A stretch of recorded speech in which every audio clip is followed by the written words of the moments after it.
Hey friends, low testosterone in women and what to do about it. So many women are dealing with some of these symptoms that we're going to go over here in a little bit with low testosterone.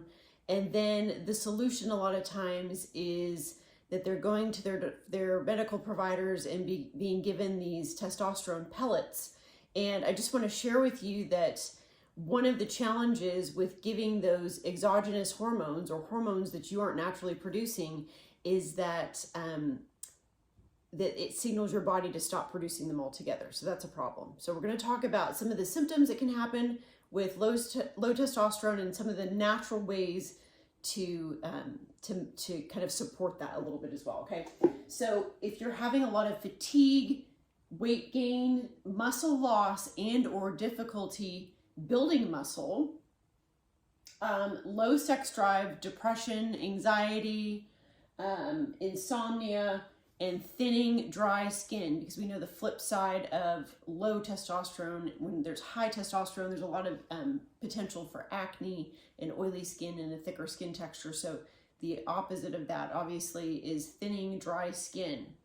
So let's talk about if you've got some of these symptoms going on, the first thing that you really need to do is lab work to confirm that it is low testosterone, because there are so many hormonal imbalances and a lot of symptoms actually, even the symptoms on this list can be representative of other hormonal imbalances. So we want to make sure for sure that it is actually low testosterone and really look at the best way to support that. So when we do in our office, when we recommend doing like a full hormone panel on clients, we get to see not only testosterone levels, but some of the precursors like DHEA, for instance, to see what those levels are as well. So for instance, if you don't have enough DHEA, which a lot of people don't these days, because DHEA is a precursor for other hormones, is produced in the adrenal glands.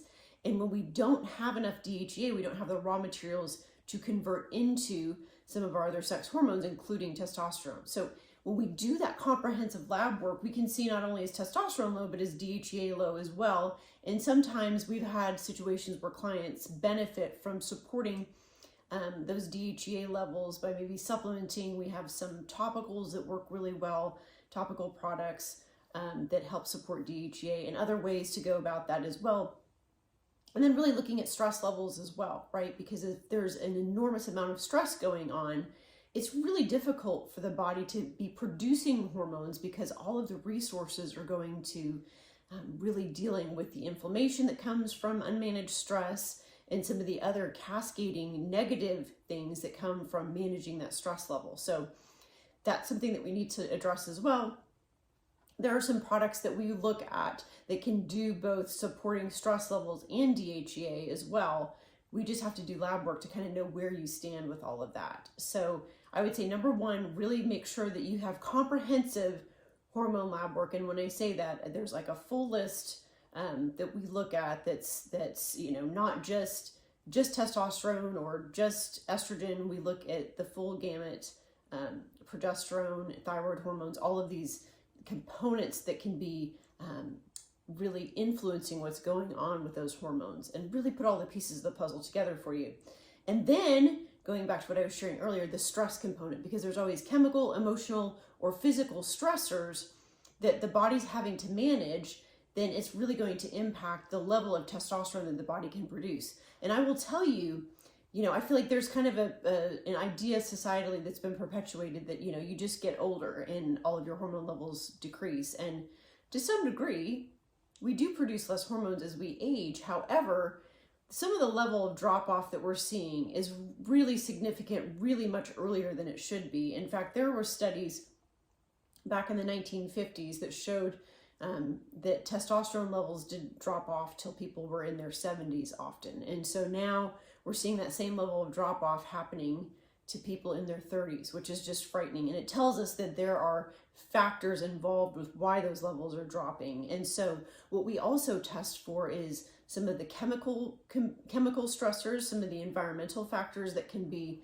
influencing the hormone production being hampered because the body's trying to manage some of these other stressors as well. So when we deal with the chemical, emotional, and physical stressors, we can offload some of that burden on the body so the body has the resources to produce a little bit more of the testosterone.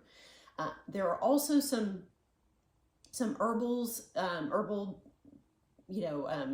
formulations that really do a great job of helping to boost testosterone as well. And we always like to look at things that get the body producing one balance, right? Because you can have too high or too low of anything, and that's not good. But things that bring the body into balance. And so once again, once we look at lab work and we can really see that there is a need there and something needs to be supported, we can really guide you towards what exactly with your specific situation is going to be most beneficial to get you feeling better quickly, but then at the same time really address the root cause upstream reason that maybe some of those levels are low in the first place. So I hope that this was some helpful information for you. You know that there are answers beyond just getting testosterone pellets and exogenous hormone replacement, because that really can create more problems down the road. For instance, like we said, it can signal the body to stop producing some of the hormone altogether. Sometimes there can be other issues that it can create that are not favorable as well. So hope this was some helpful information for you. If it was, please like and share this information with anyone that you know that would benefit from it. Please subscribe to this channel. We're always trying to provide information of value to you. And if you're interested in doing some of that lab work, that comprehensive hormone lab work, please feel free to reach out. We've got some really good information surrounding all of that and can really dial in what you need specifically with your situation. So thank you so very much. Health and happiness. Have a super fantastic day. Thanks.